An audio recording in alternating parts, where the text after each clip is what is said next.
You're listening to live courtroom coverage of the trial of Lori Vallow Daybell from the Hidden Killers podcast and True Crime Today. Now, back to the courtroom.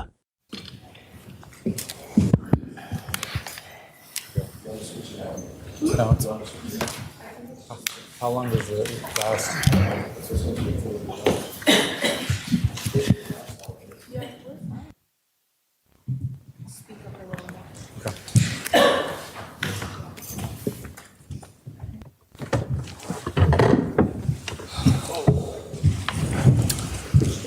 All right, please be seated. The jury is present. The defendant can proceed with her closing argument.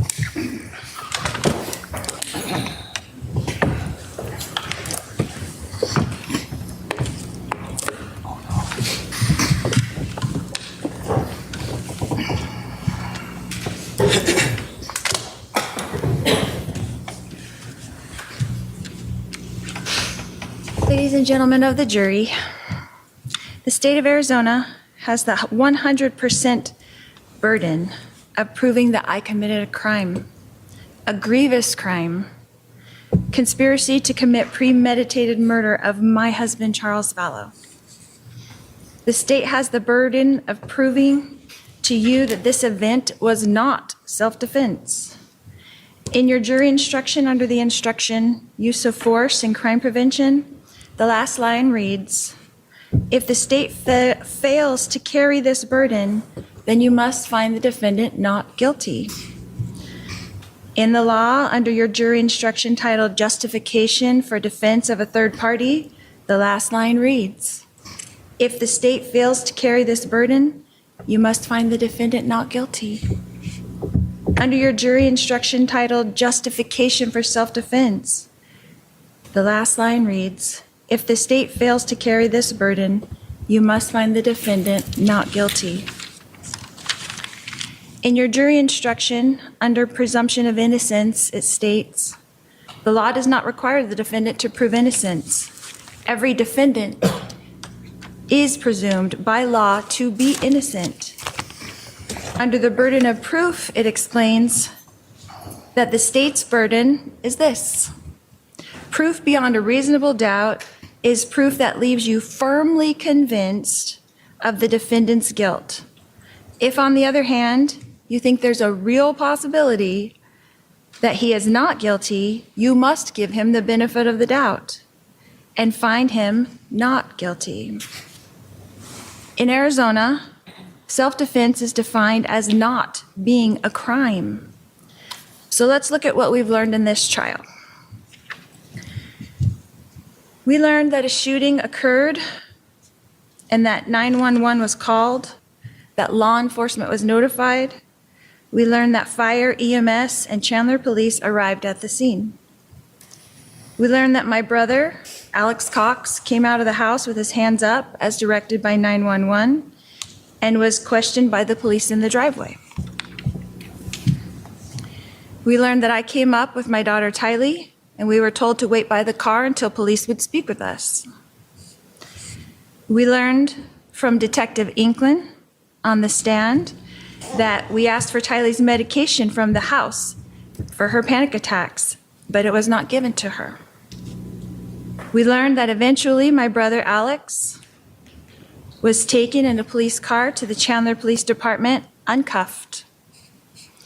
We learned in this trial that my daughter Tylee and I were also taken to Chandler Police Department in a police van. We heard from Detective Inklin's testimony that her goal was to make small talk with us. And The jury will determine what the testimony did or did not show. Go ahead. that her goal was to make the small talk with us and all the way to the station so she could speak with us separately before we would talk about what actually happened. We learned that all three of us were separated and taken to 3 interview rooms where we each told police of the events of the day, each from our own perspectives, and answered all questions asked of us. We saw snippets of that interview in the trial here. The state did not show you the entire interview. Most of my police interview is admitted, though, into evidence. in this exhibit. It's number 286. And I would encourage you to watch that entire interview when you start your deliberations. It is important. It is important for you to determine for yourselves my demeanor and not listen to anyone else. You can see it with your own eyes and hear it with your own ears. We heard from several witnesses that because this event was almost 6 years ago, that their memories of the events and statements were probably better back then. Well, my police interview happened that very morning, and I told the police the events from my perspective at that time. It is admitted into evidence and will answer many of your questions. You did not see Tylee's interview, but we did learn from Detective Inkland that she did an interview that morning as well. You did not see Alex's interview, but we learned that Alex was interviewed that morning by Detective Moffett, the original case agent, whom we did not hear from in this trial. The state chose not to show you those interviews. Objection, Your Honor. Or let you listen to the 911 call. Has to strike. The jury shall disregard that last statement. Okay, the jury can only consider what was admitted into evidence. We learned in this trial from Officer Kautheim's testimony that Alex was injured on the back of his head with a bump and, according to his testimony, a 1-inch laceration. We did not see those pictures documenting that injury as well. We learned in this trial that we did not know, the three of us, that our interviews were being recorded. We learned that Alex's phone was taken by police and put into an evidence bag, according to Detective Duncan, and that no digital copy of Alex's phone was taken by the Chandler Police Department, even though this is their normal protocol. We learned that Alex's phone was returned to him that same day with no further inquiries.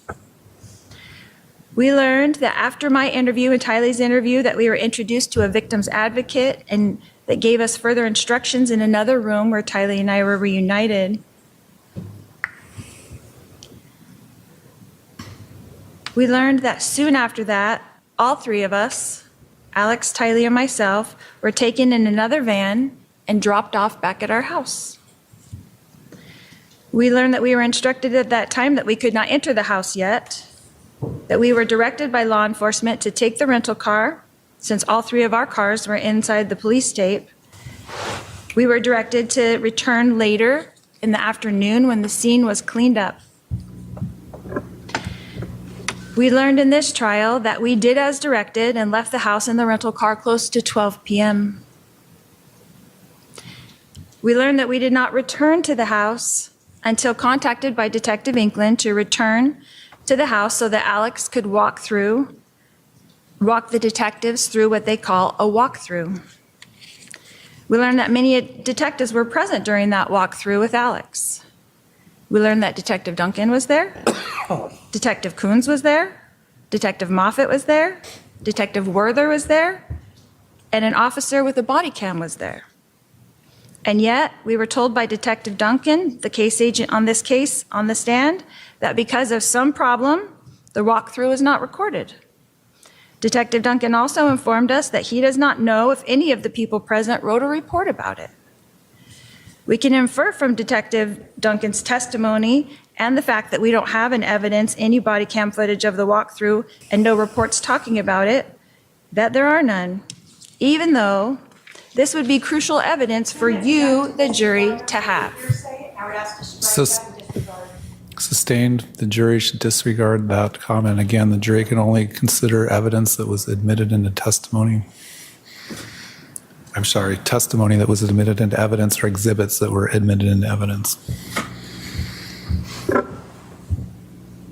The state of Arizona has the obligation to show you evidence to prove that this event was not self-defense, as stated by the only three witnesses.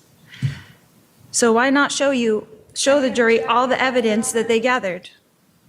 Again, sustained, the jury can only consider the evidence and testimony that was admitted into evidence. We learned in this trial that Alex fully cooperated with law enforcement. We learned that my daughter Tylee fully cooperated with law enforcement. We learned that I fully cooperated with law enforcement. We learned that law enforcement treated all of us that day kindly and courteously on July 11th, 2019. That law enforcement treated us that day like this was self-defense. We were not given instructions to stay in town. We were not given instructions that we were under investigation of any kind. On July 11th, 2019, we were interviewed by Chandler Police and released with no further instructions.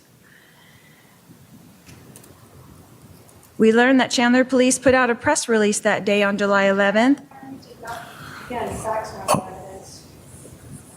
I'll sustain that objection to the extent the jury is to determine what the facts did or did not establish.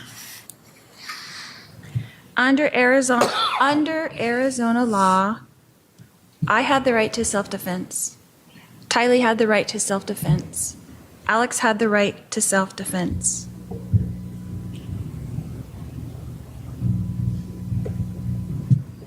This event was not planned or expected. It was shocking. We learned in this trial that Chandler Police Department neglected to do a thorough investigation. We learned that they did not swab Alex's hands for gunpowder residue. We learned that they did not swab my hands for gunpowder residue. We learned that they did not swab Tylee's hands for gunpowder residue. We learned that they did not luminol the gun. We learned that they did not luminol the bat. They did not test the DNA on the bat that they collected. They did not test the floorboard. They did not test the projectile. They did not test my husband's shirt. They did not search the rental car. They did not search any of our 3 cars that were there at the scene. They did not test the gun until over 5 years later. The Chandler Police Department did treat this event just like it was self-defense and a tragic family event. We learned in this trial that Charles and I were obviously having marital problems. Regardless of what was happening in our marriage at the time, on July 11th, this was self-defense.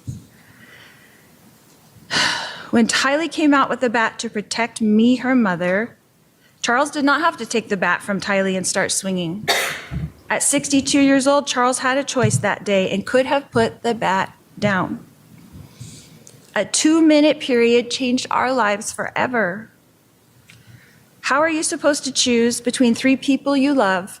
Your husband, your daughter, your brother? Testifying at this point?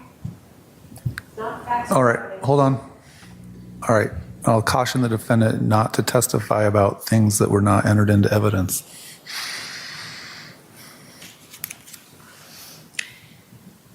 How can you decide for another person if they feel threatened?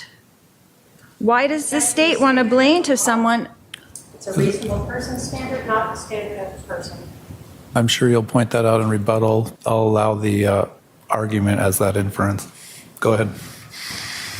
Why does the state want to blame someone for this tragic event?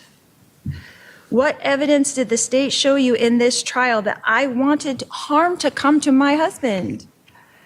We learned in this trial that I was praying for my husband. We learned in this trial that even though my husband and I were having marital issues, that we were both trying to do the best things for our son with special needs, JJ. We learned in this trial that I was shocked that Charles had changed his life insurance policy, but I was not angry as the state alleges. In the phone call we heard from the insurance company, we heard that I was disappointed for our children, our grown children, as well as our children still at home, but I was not angry. My husband Charles was providing for our children still at home. I had no motive to change that. We heard a lot in this trial about the Book of Mormon prophet named Nephi. This is the state's evidence to murder over self-defense, and it is utterly ridiculous. We heard from Detective Duncan, who admitted on the stand that he had no idea what I meant in the text message when I said, we will be like Nephi. In Mormon culture, Nephi signifies strong faith, perseverance, and courage. Evidence not in and Right. independent testifying. That's sustained. The state's attempt to misconstrue the positive text message about a wonderful religious figure, Nephi, and try to turn it into an order to kill someone is absurd. This is an attempt by the state to try to retrofit a crime that doesn't exist. This event was not a crime, it was a tragedy. Don't let them turn my family tragedy into a crime.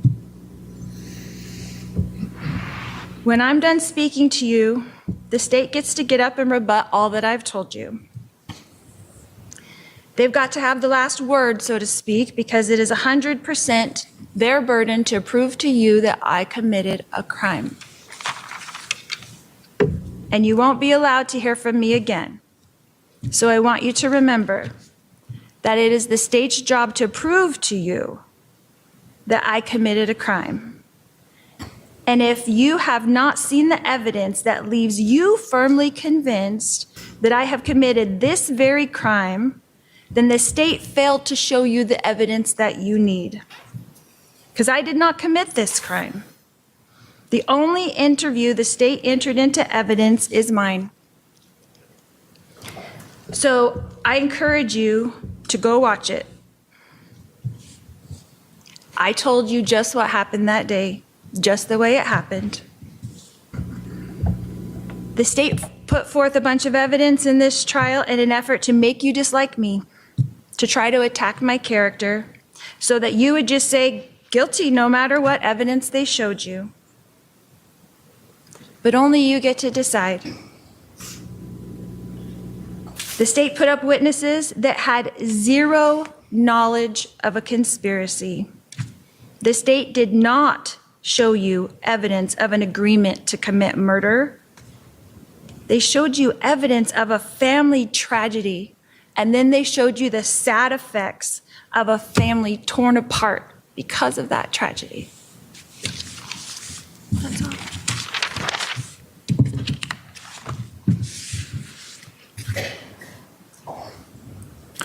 All right. The state does have the burden, so I have the right to open and close the argument. Do you want to give a rebuttal close? Go ahead. The execution of Charles Vallow is not a family tragedy.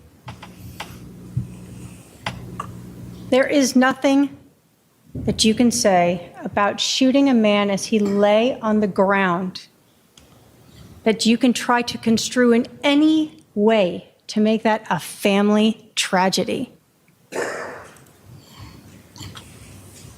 This case is about the defendant, not Alex Cox. Alex is involved in it because that is her co-conspirator. We are not here to determine his guilt, albeit it is quite obvious. This defendant wants you to just look at one piece, and she wants you to hope that there's only a person who will say, I saw, I heard the conspiracy. But what did you hear in every instruction is that you can look to other evidence to show that. This defendant wants you to forget about her words and pretend that when she told her lover, her soon-to-be husband, we got rid of him, that he changed the life insurance before we got rid of him, that somehow means what? That they killed him. And he changed his life insurance before they killed him. What does that tell you? That tells you motive, and that tells you who did it. This defendant is one of those we, because she's writing it. She wants you to pretend that when she is talking about Charles for months, acquiescing and agreeing to her brother killing him, having people tell her that it's wrong, having people know that they're planning something, that those words don't mean exactly what they are. We got rid of him, this defendant.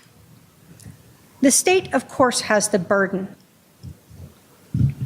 and that's how it should be. But every one of those justification defenses falls short when you look at the conspiracy itself. When they got rid of him, they did it by planning it. There is no reason that Alex Cox came over to this defendant's house with a loaded gun and waited for Charles to come inside, held there by this defendant using the cell phone. That is conspiracy. That is planning. That is premeditated. You can absolutely watch that whole video. That's why the state included that for you. What you're going to see is that Lori Vallow doesn't cry. She is not truthful, as we've gone through. Her timeline is absolutely wrong. She tells the detectives it's quick, it's 12 minutes. She wants you to believe that the police could understand all of this that day. But what did you hear? Is that all the police could tell initially was that the timeline was off. And then they started learning that the physical evidence seemed to be showing that Charles was executed on the floor, but they needed to see if the medical examiner agreed with them 2 days later. And then they needed to pull all those iCloud accounts, phone records, and go through terabytes of data to bring forth these things that you have now learned and hold. They interviewed these people who learned of the defendant's religious beliefs, that she was exalted, that she was celestial being, that she didn't have to repent. Of course she thought she was Nephi. We learned that the physical evidence on Charles and at the scene show us that he was executed. And every single one of those defenses that the defendant has asked you to look at, the state has met its burden. Because even if you somehow believe that Charles actually had that bat and it wasn't staged like the rest of the scene with the shoes and the lack of blood there, that second shot is not justified for self-defense, crime prevention, or third-party defense. Arizona law does not allow you to execute a man on the ground.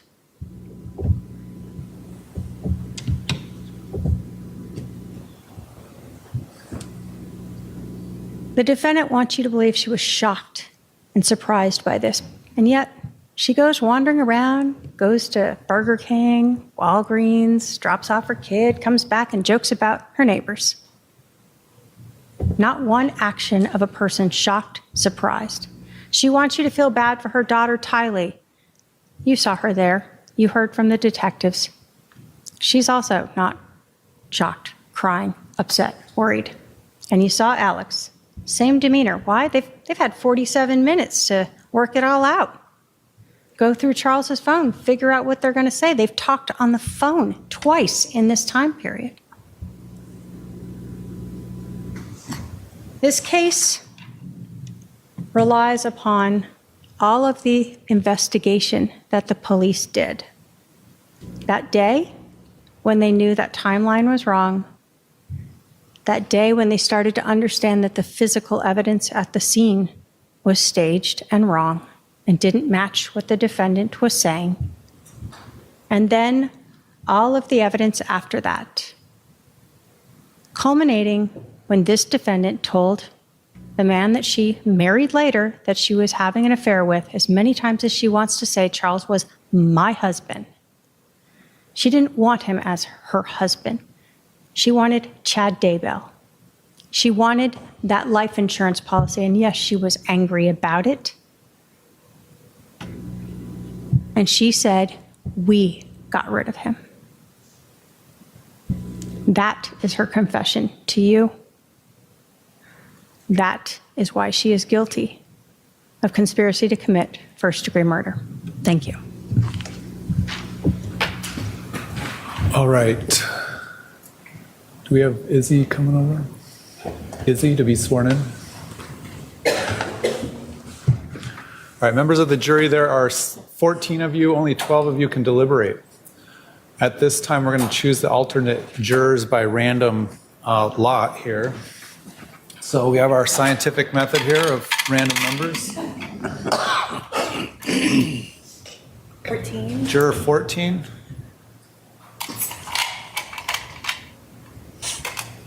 5. Juror 5.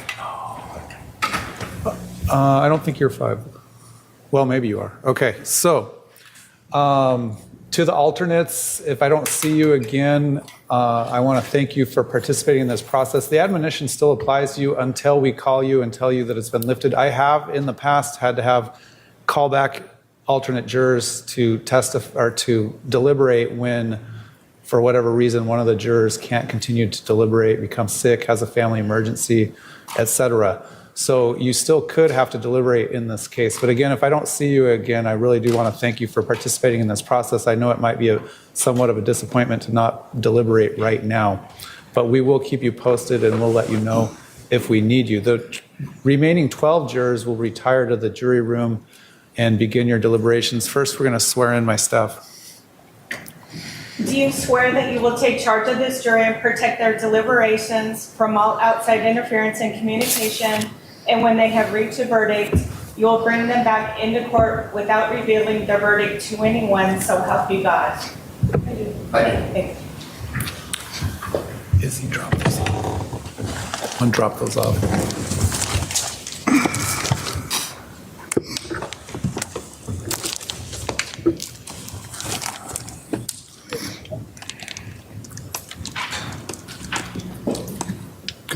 All rise to the jury.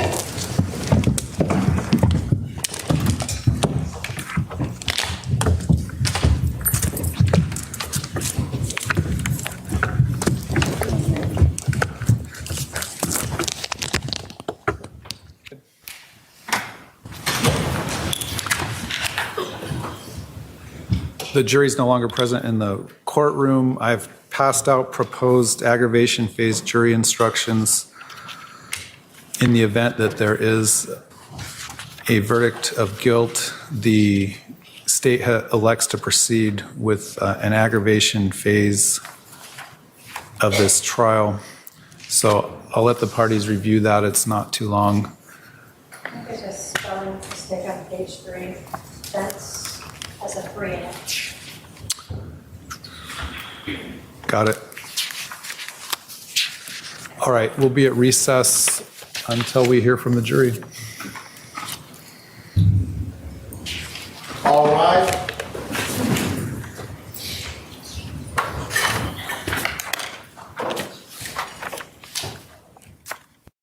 There's more live courtroom coverage coming up. Press subscribe now so you don't miss a second from the Hidden Killers podcast and True Crime Today.